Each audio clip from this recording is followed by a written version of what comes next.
A rocket will never be able to leave the Earth's atmosphere. The New York Times, 1936. Of course, this headline never discouraged Wernher von Braun, who was considered one of the most significant rocket scientists of his era.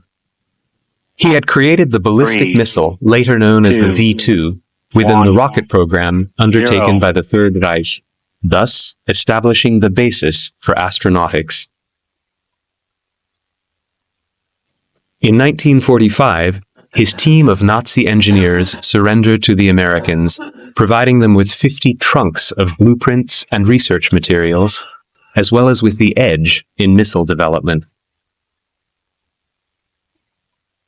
However, Soviet engineers were not resting on their laurels either. Secret missile development was full on east of the Iron Curtain as well.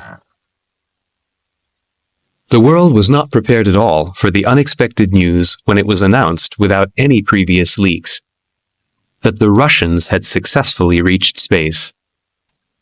The 4th of October, 1957, became a day to highlight in history books, as it was the day when mankind began to conquer space. The artificial satellite Sputnik, weighing slightly more than 80 kilograms, was launched into Earth's orbit. Amateur radio enthusiasts and engineers will always remember the signal that Sputnik 1 sent back to Earth. It was a huge win for the Soviet Union over the US, and America simply had to respond. And thus was born one of the main accelerating factors in the Cold War, the open space race. Research and development went on at an incredible pace in the US. In 1958, multiple rockets were launched, but they all failed. The first American artificial satellite, called Explorer 1, served political rather than scientific purposes. Meanwhile, the Soviet Union created new chapters in history with every satellite it launched. Then, the second spacecraft to be launched, Sputnik 2, carried the first living animal into space, a dog named Laika. According to official Soviet press releases at the time, they were not able to bring the spacecraft safely back to Earth. So after 7 days, the animal was euthanized. Instead of dogs, Americans used monkeys to test the reactions of living organisms in space.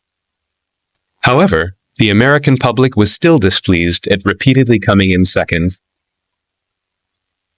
In 1960, the Soviet Union performed its first ever space journey, in which 2 subjects, dogs named Belka and Strelka, were successfully brought back. Strelka even went on to have puppies. As a nice Cold War gesture, one of the space dogs was later presented as a gift to US President John F. Kennedy.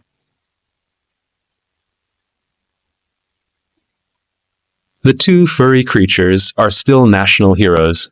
They can be seen in preserved form in a Russian museum. US military officials knew perfectly well that they could only satisfy the frustrated and angry American public and, at the same time, strike back at the Soviets if they successfully sent the first man into space.